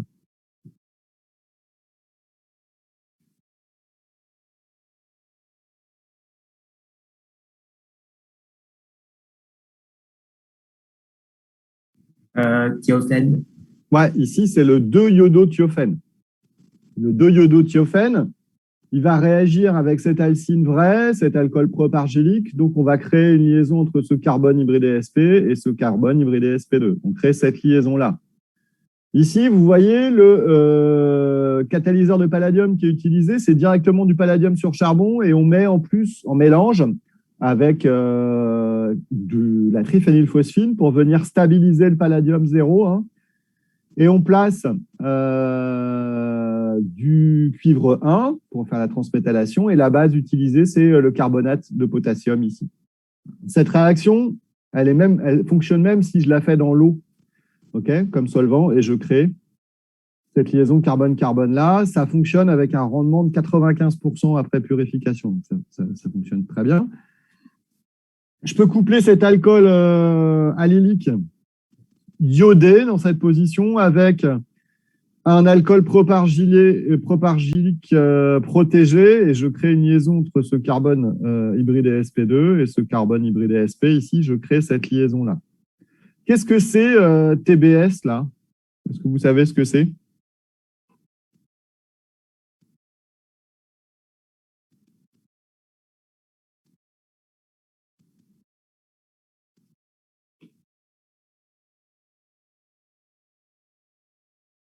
Et à quoi ça sert?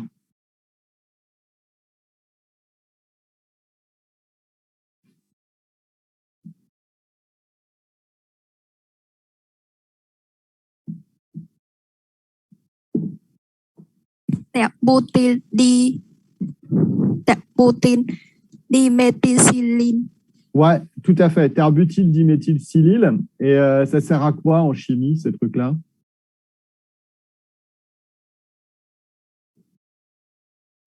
C'est pour protéger le groupement OH. Tout à fait. Vous avez vu ça en chimie organique, les groupements protecteurs? Oui, monsieur. Ouais. Ah, typiquement, si j'ai un alcool, je prends du terbutyl diméthylsilyle chloride. Je peux mettre de la triéthylamine. Et souvent, je mets de l'imidazole pour activer la réaction. Je vais au silylé, je vais faire un éther de silyle. Hein, ça, c'est, je peux le noter où R O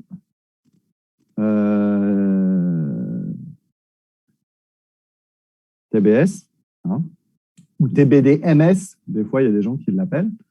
Et comment je fais si je veux retourner à l'alcool de départ, si je veux déprotéger ici, un TBDMS? Fluor. Il me faut une source de fluorure. Oui. Par exemple, le TBAF, je ne sais pas si vous avez vu, le fluorure de tétrabutylammonium.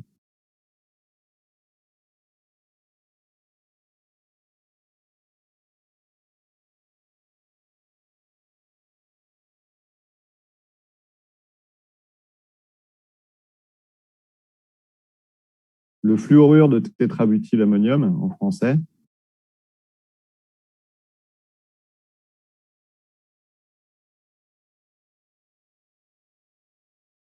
C'est ce qui est beaucoup utilisé pour déprotéger, hydrolyser la liaison oxygène-silicium. Pourquoi? Parce que le silicium, c'est un atome qui est fluorophile, qui aime les atomes de fluor. La liaison silicium-fluor, elle est très costaud, très solide. D'accord? Donc voilà, ça c'était une parenthèse, mais là, c'est dans l'exemple du couplage, ça n'a pas d'influence, hein, effectivement, mais c'était pour savoir si vous aviez connaissance de tout ça. Effectivement, c'est très bien si vous avez vu ça en cours, hein, les éthers silylés.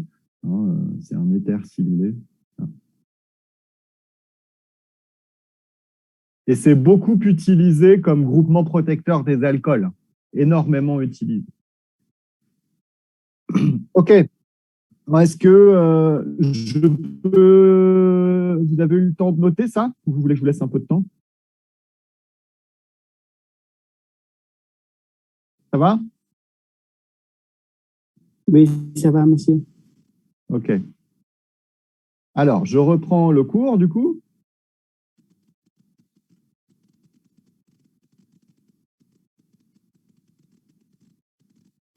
Ici, donc, vous voyez, vous aviez un alcool protégé, hein, finalement.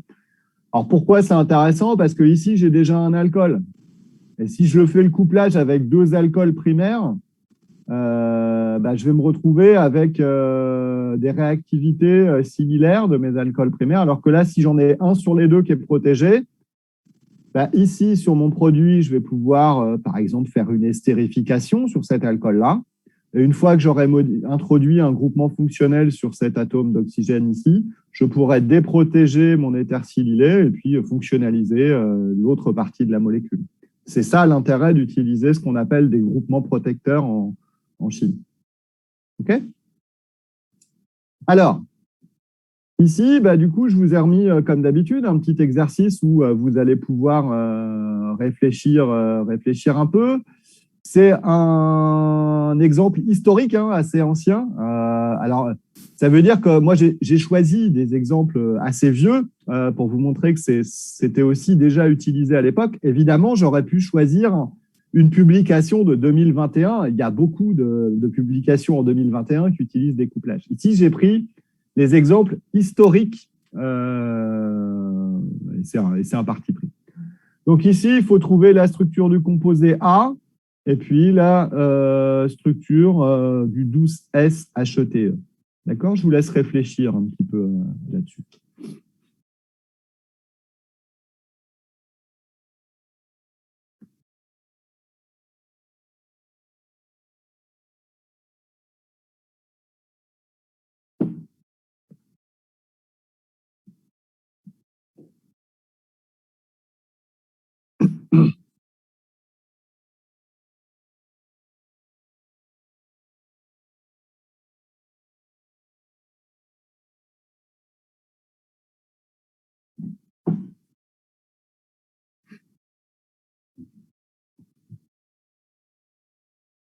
Alors, ouais, quelqu'un commence à écrire.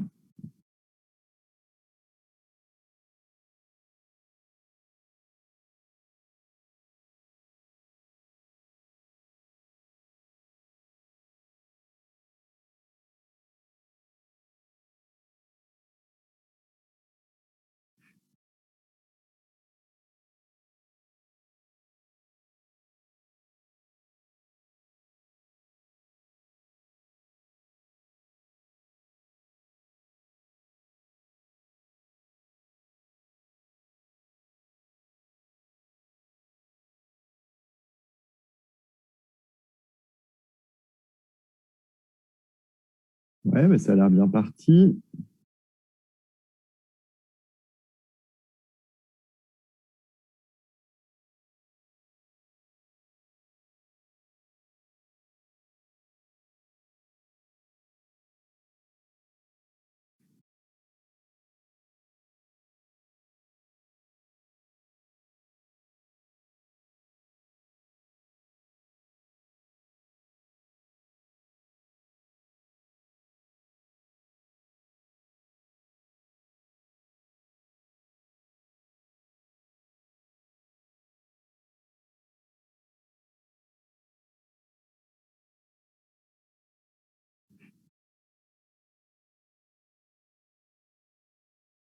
Alors, c'est très bien.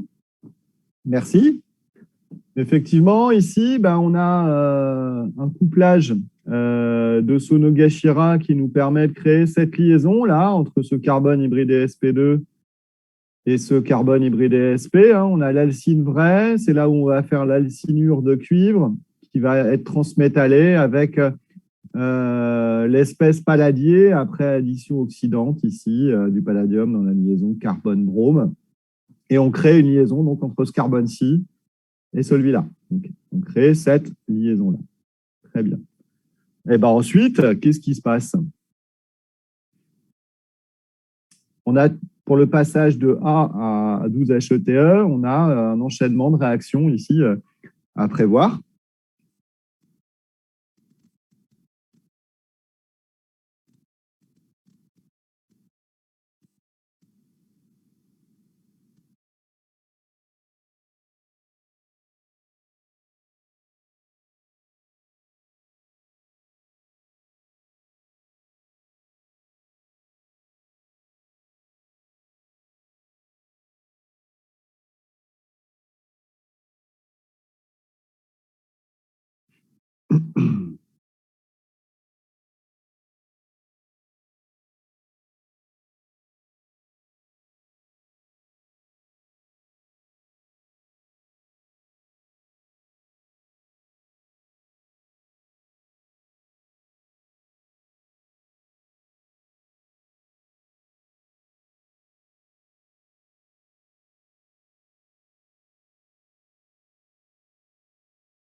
Attention, vous n'êtes pas sur le... Ouais, si, c'est bon.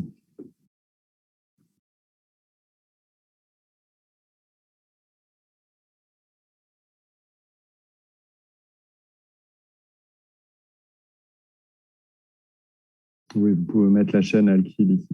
C'est très bien, il y a juste ici, effectivement, là, le OTHP était sur ce carbone-là. Hein. Ici, là. Le OTHP, il n'est pas sur ce carbone-là, il est sur celui-ci. Sur celui-là, là, ouais, tout à fait. Mais je pense que vous avez parfaitement compris comment ça marchait, c'est très bien.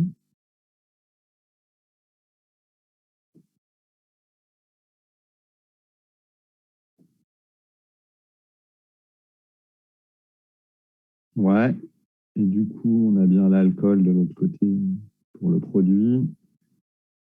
Et là, vous pouvez mettre la chaîne.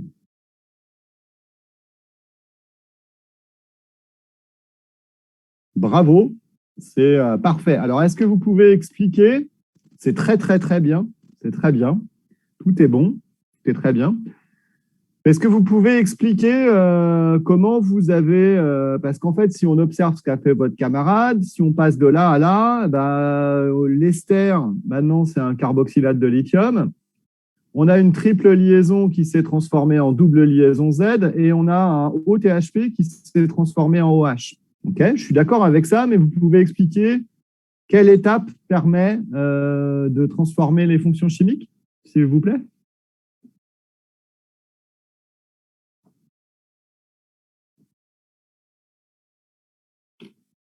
Est-ce que vous pouvez expliquer?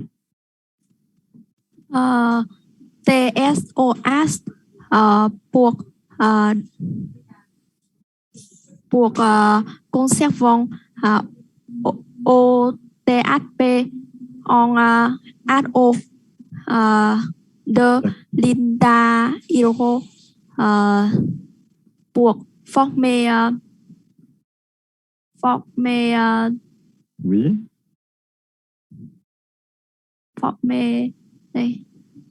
Quelle fonction chimique? Ouais, former l'alcène, d'accord?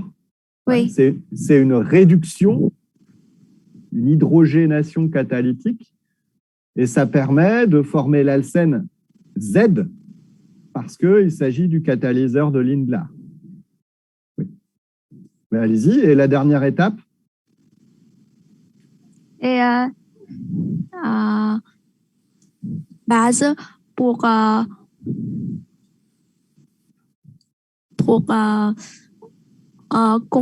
conservant ester en CO. Moins. En carboxylate de lithium. Et c'est une réaction de saponification, d'hydrolyse basique d'un ester. Ça s'appelle saponification en français. Le passage, c'est une hydrolyse basique de l'ester en carboxylate de lithium. C'est très bien. Merci. C'est très bien. Alors, effectivement, je reprends, hein, votre camarade l'a très bien expliqué. Et c'est bien aussi de faire l'effort de parler. Hein. Vous savez que cette filière francophone, elle est bien aussi pour vous, pour essayer de parler le français, même si c'est difficile. Hein. J'ai bien conscience de ça, parce que moi, je suis incapable de parler en vietnamien, malheureusement. À part dire merci, c'est tout ce que je sais dire. Mais malheureusement, mais du coup, je sais que c'est difficile, mais c'est bien de faire l'effort. Et puis, si vous faites des erreurs, c'est pas grave, hein, et c'est bien d'avoir parlé et osé parler. Donc ici, votre camarade a judicieusement dit que ici, si je prends l'acide paratoluène sulfonique, je fais l'hydrolyse acide du groupement THP ici, qui est un groupement protecteur des alcools, et ça me permet de libérer cette fonction alcool. Ensuite, la deuxième étape, c'est l'hydrogénation catalytique avec le catalyseur de Lindlar. Ici, je vais convertir cette fonction alcyne, cette triple liaison carbone-carbone, en double liaison carbone-carbone Z, parce que j'utilise le catalyseur de Lindlar. Donc, je réduis un alcyne en alcène. Okay. Et enfin, dernière étape, je fais la saponification, l'hydrolyse basique de l'ester méthylique, ici, en carboxylate de lithium. Voilà. Alors, est-ce qu'il y a des questions là-dessus?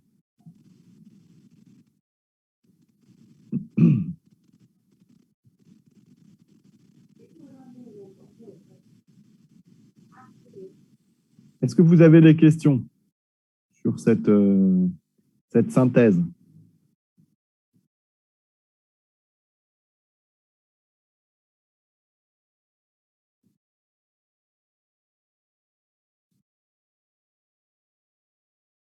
Pas de questions?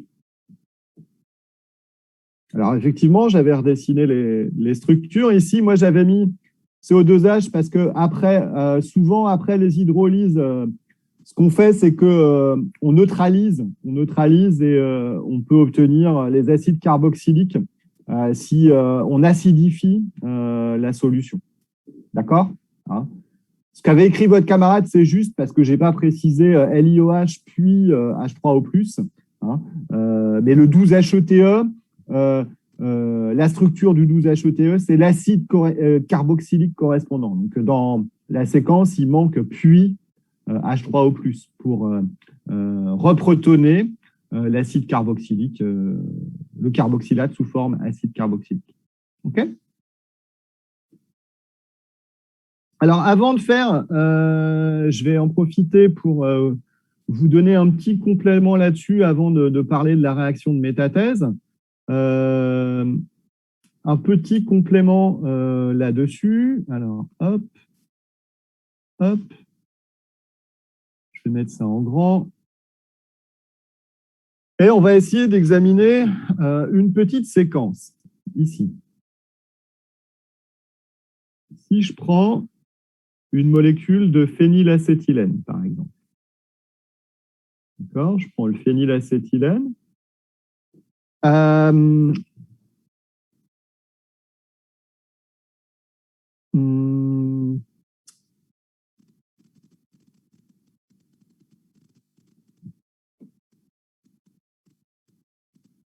Je ne vais pas prendre cet exemple-là, pardon.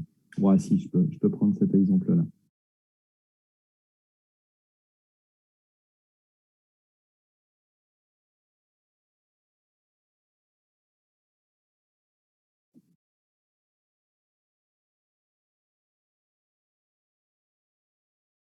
Je prends une quantité catalytique de palladium tétrakis. Je prends du CUI. Et je prends, par exemple, la triéthylamine. Quelle est la structure du composé A que je vais avoir? On va reprendre ça et puis on va laisser ceux qui ont déjà écrit, déjà participé, vous pouvez laisser aussi vos partenaires écrire aussi. Et je vais prendre un autre exemple. Je prends du TMS acétylène. je vais prendre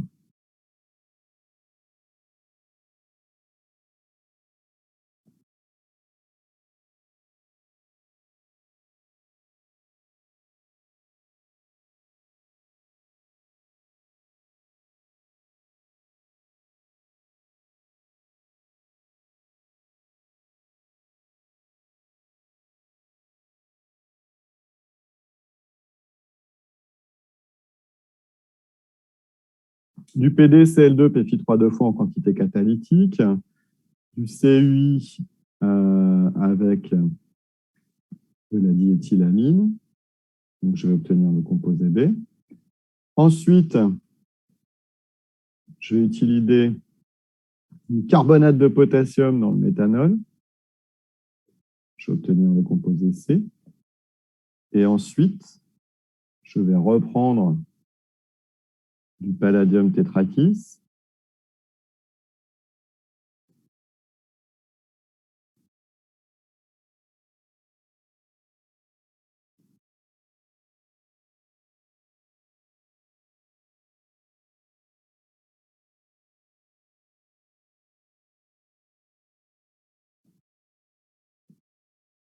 Et j'obtiens le composé D.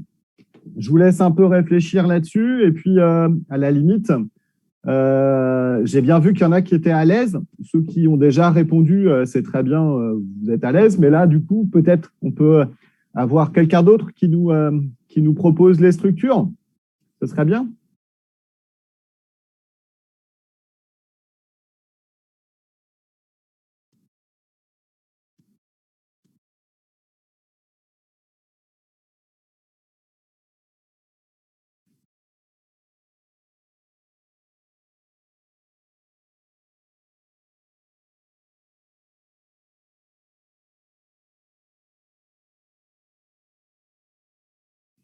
Attendez, dessinez pas tous en même temps. Stop. D'abord le vert et ensuite le jaune. N'allez pas trop vite. OK? On va un exercice après l'autre parce que sinon, ça va aller trop vite.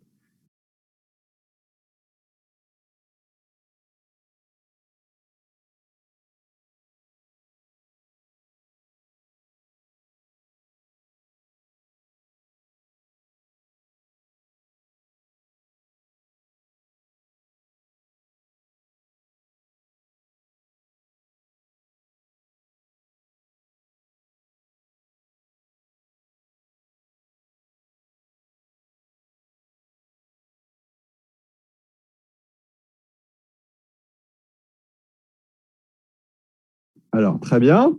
Donc ça, c'est bien la structure A. Donc, j'avais remis un exemple simple, très simple, de couplage de Sonogashira. J'ai mon phénylacétylène, j'ai mon bromé, et puis ça réagit avec ça. Alors moi, je peux vous écrire le cycle catalytique. Hein.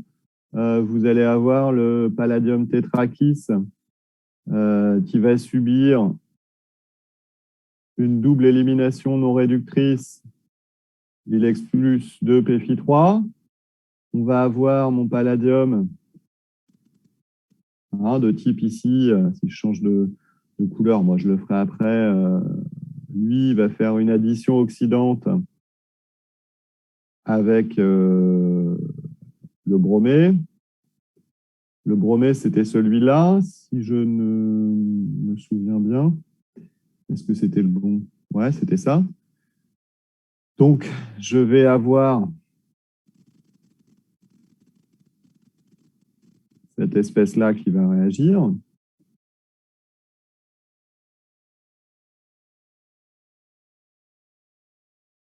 OK? Et ici, je vais avoir, c'est l'alcynure de cuivre qui va réagir, hein, c'est ça.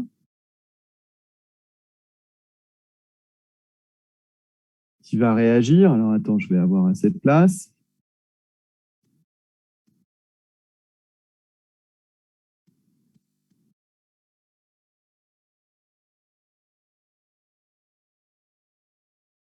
Alors ici, j'ai mis du CUI, mais ça va être du CUX, en fait, en réalité, hein, parce que je vais avoir CuiX égale brome ou iode. Et là, attendez, je vais déplacer ça un peu plus haut. Hop, je vais avoir mon phénylacétylène avec la base, si j'ai mis la triéthylamine.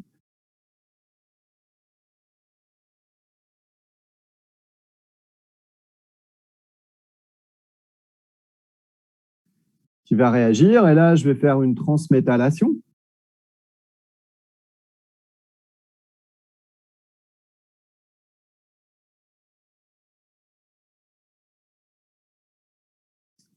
Et je vais avoir mon palladium.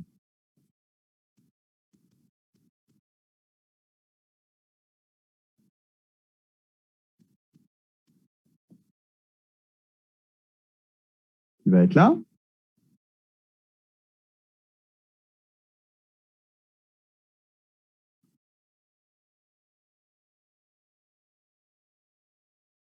OK. Et ici, je vais avoir mon élimination réductrice qui va me permettre de sortir du cycle catalytique mon produit de réaction de couplage. À savoir ce composé-là avec le groupement isopropyl ici. Donc ça, c'est mon produit de couplage. OK. Que j'avais appelé A. Ici. Puis après, ben là, je peux regarder, là, je suis bien à Ml2, 14 électrons, c'est mon espèce active, c'est bien du palladium 0. Là, j'ai du palladium 0, Ml4, 18 électrons. Là, je suis en Ml2X2, c'est du palladium plus 2. OK. Et j'ai un NeV à 16 électrons. Là, je suis aussi en Ml2X2, 16 électrons, c'est du palladium plus 2. Et j'ai mon cycle catalytique qui est refermé. OK? Est-ce que c'est clair pour tout le monde, ça? Monsieur, j'ai une question. Si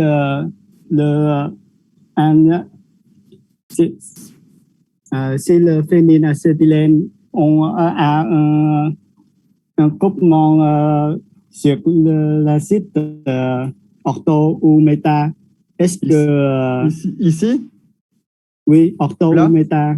Ouais. Est-ce que le produit a deux isomères? J'ai pas. Alors, vous voulez dire si vous avez un substituant ici? Oui, oui. Ouais, bah, ça marche aussi. Hein. Ça marche aussi, mais il n'y aura pas d'isomère parce que là, ça tourne autour de cette liaison carbone-carbone. Vous avez possibilité d'avoir une rotation.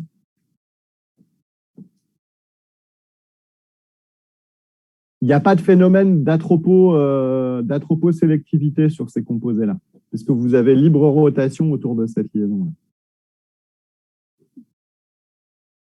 OK? Oui, OK, monsieur. Est-ce qu'il y a d'autres questions?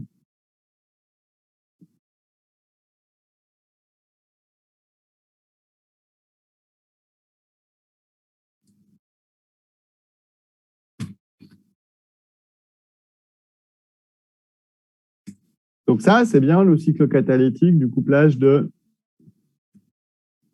Sonogashira, pardon.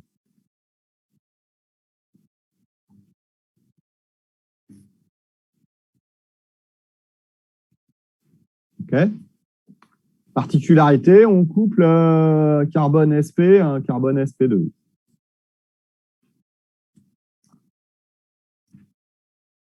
Donc ça, ici, là, ça, ce que je vais entourer en bleu, là,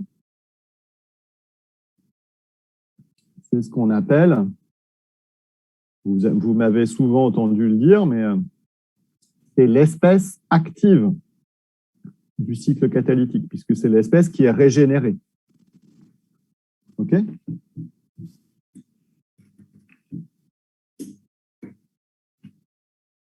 Bon. Pas de questions? Pas d'autres questions?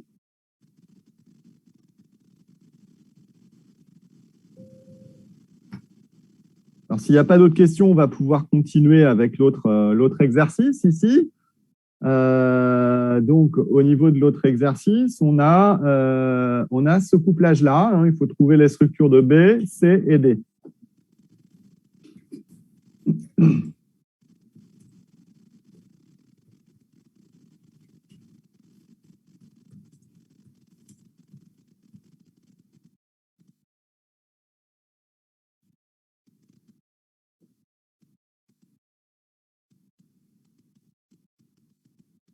Trouver du coup ce qui se passe là, là et là.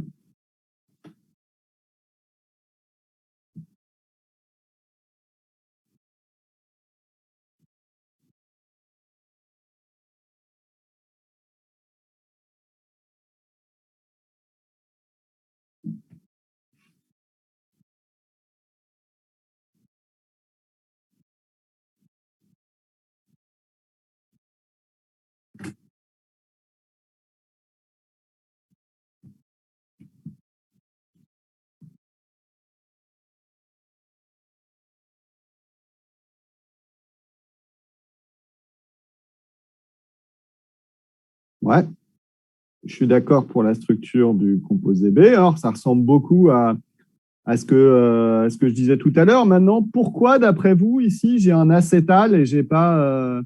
pourquoi je n'ai pas travaillé avec ce composé-là? Parce que finalement, ici, j'ai un acétal. Ça veut dire que c'est la fonction du benzaldéhyde correspondant qui est protégée. Pourquoi ça ne marcherait pas bien avec ça?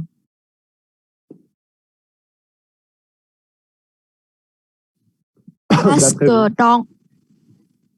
que dans milieu basique.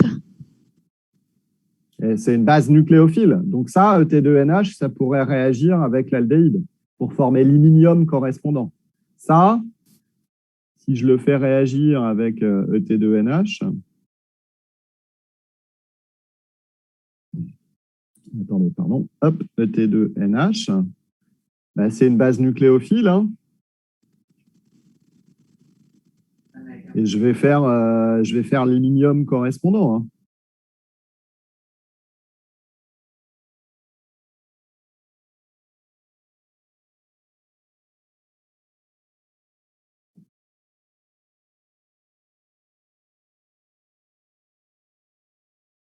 OK. Donc, du coup, il faut faire attention lorsqu'on choisit ces partenaires de couplage de ne pas avoir de fonctions chimiques qui vont réagir avec la base, effectivement. OK. Donc, c'est pour ça qu'ici, j'ai ma forme acétale, finalement. Hein, ça, c'est un acétal, cette fonction chimique-là.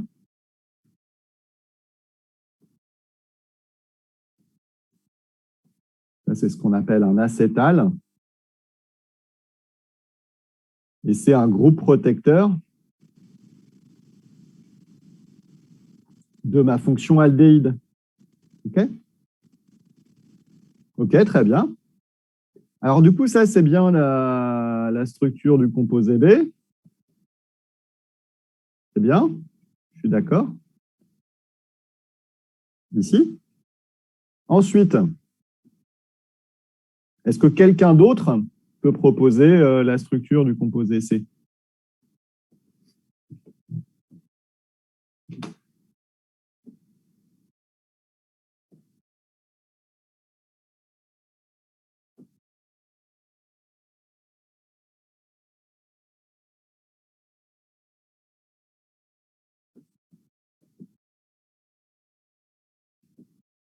Qu'est-ce que ça permet de faire K2CO3 dans le méthanol sur des composés comme ça? C'est la déprotection de triméthylsilyle. Très bien, ouais, c'est des conditions parfaites, hein. On prend un alcool, hein, souvent le méthanol en milieu basique, avec des traces de K2CO3, et ça permet de casser la liaison carbone-silicium ici. Donc, du coup, qu'est-ce que ça permet d'obtenir comme composé C?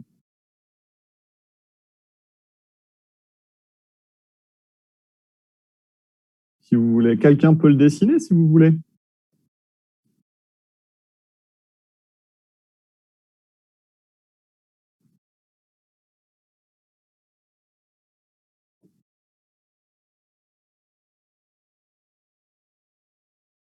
Ah, c'est bien.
Je peux dessiner les hétéroatomes si vous voulez. Donc, ici, il y a les atomes d'oxygène et ici, on a... Ouais. Ah, pardon, excusez-moi. Ouais, je vous ai laissé faire. Très bien. Merci. Donc, effectivement, on déprotège le groupement TMS de cette manière-là. C'est très bien. Merci. Hein, ça permet, en milieu alcoolique basique, de casser cette liaison carbone-sp silicium pour obtenir l'alcyne vraie correspondante. Et du coup, qu'est-ce qui se passe après, à votre avis? Une fois qu'on a trouvé C, c'est assez simple de trouver D. C'est encore le couplage de Sonogashira. Tout à fait, entre ce carbone hybridé sp et le carbone qui porte le chlore ici. Autrement dit, la structure de la molécule, je vais pouvoir la dessiner ici en bleu. Je vais la dessiner. J'ai ma tablette, donc c'est peut-être un peu moins difficile pour moi, effectivement, de représenter les molécules, tout du moins rapidement. Je vais créer donc cette liaison-là entre mon aromatique ici et je vais avoir mon méthoxy ici. Donc ça, c'est le produit D. Okay, je crée cette liaison carbone-carbone. Alors ici, justement, j'ai choisi cet exemple-là, le deuxième exemple. Pourquoi j'ai choisi l'utilisation du TMS-acétylène? Parce que c'est un outil intéressant pour synthétiser des alcynes disubstitués avec deux substituants différents. Autrement dit, mon TMS-acétylène ici, je fais mon premier couplage de Sonogashira, je crée cette liaison-là, ici. Ensuite, je déprotège la liaison carbone-silicium, je peux faire un deuxième couplage et introduire deux substituants différents de part et d'autre de ma triple liaison carbone-carbone. Et ça, c'est une méthode assez élégante, assez simple, pour créer des alcynes disubstitués non symétriques avec des dérivés aromatiques substitués de manière différente. OK? C'est une manière assez facile pour synthétiser des alcynes disubstitués. OK? Est-ce qu'il y a des questions là-dessus?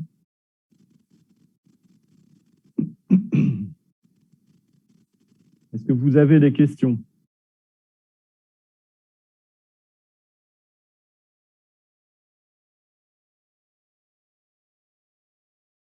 Alors, pas forcément là-dessus, ça peut être aussi sur des choses qu'on a vues aujourd'hui dans la séance. Est-ce qu'il y a des points que vous souhaiteriez éclaircir?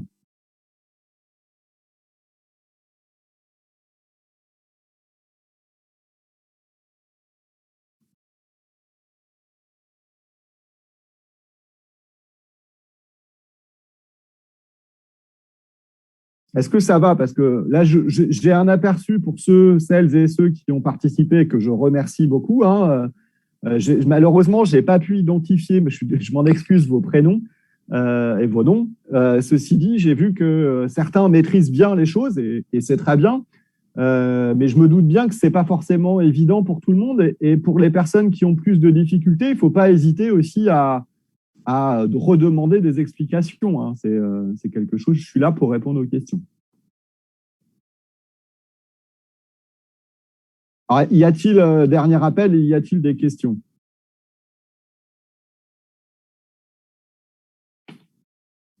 Monsieur, avec acétylène, est-ce que la réaction de couplage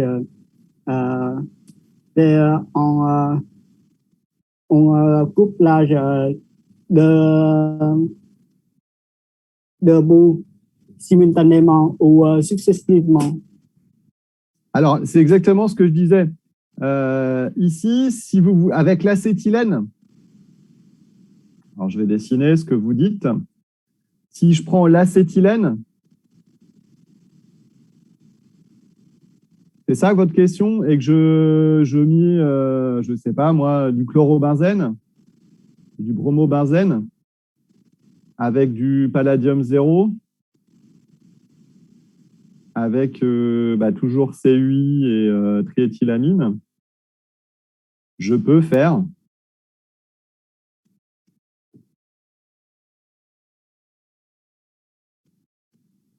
ça. Seulement, si j'utilise un équivalent ici, il va falloir que j'utilise 2 équivalents ici. Mais c'est possible. Si je veux avoir 2 substituants identiques, les mêmes, je peux partir de l'acétylène. Le seul problème, c'est que l'acétylène, c'est un gaz. Donc, il faut faire buller l'acétylène en solution, dans le solvant. Mais c'est possible, ça marche, hein. Ça fonctionne. Et si j'utilise une équivalence d'acétylène et une équivalence de bromobenzène, est-ce que il fait un couplage un pot seulement? Non, tu vas avoir, si tu fais un équivalent, tu vas avoir de ce produit-là et tu vas avoir aussi en mélange, ça ne va pas être sélectif, tu risques d'avoir ça aussi avec. Tu vas avoir un mélange des 2 produits. Mais si ton but, c'est d'avoir le disubstitué, il faut mettre un excès, au moins 2 équivalents. En général, on met 2,2 équivalents. En général, il faut mettre un excès. Parce que si tu mets un équivalent plus un équivalent, tu vas avoir un mélange des 2.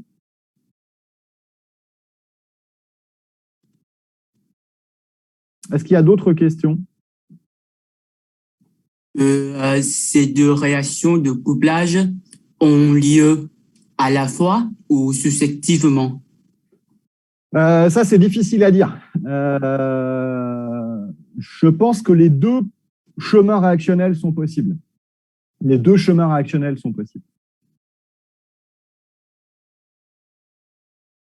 Et c'est difficile de répondre à cette question. Et pour tout dire, peu importe, parce que de toute façon, elles mèneront au même produit. Et c'est légitime de se poser la question, mais c'est difficile d'y répondre. Les deux sont possibles. Parce que si le mécanisme est différent, alors le contrôle cinétique va être différent. Donc, ouais, et ici, n'oublie pas qu'on me demande sur... on utilise une quantité catalytique de palladium. Donc, la probabilité qu'il rencontre un alcine qui aura déjà été, qui aura déjà réagi une fois, c'est moins probable quand même. Parce que ici, tu utilises ça en quantité catalytique, hein, le palladium.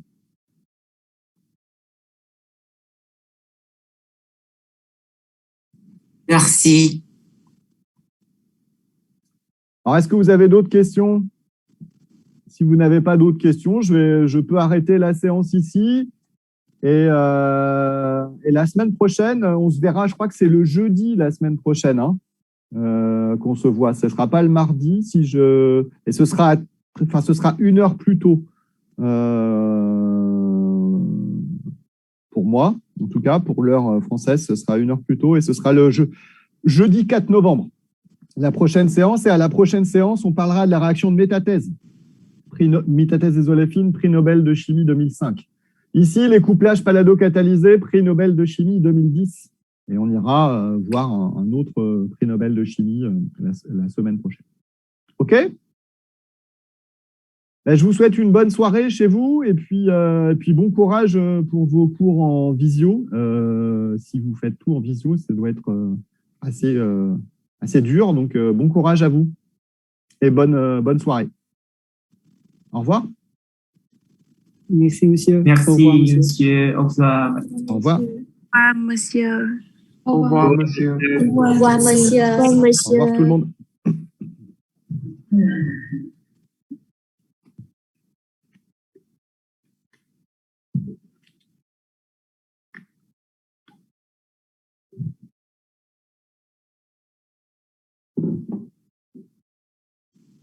Au revoir.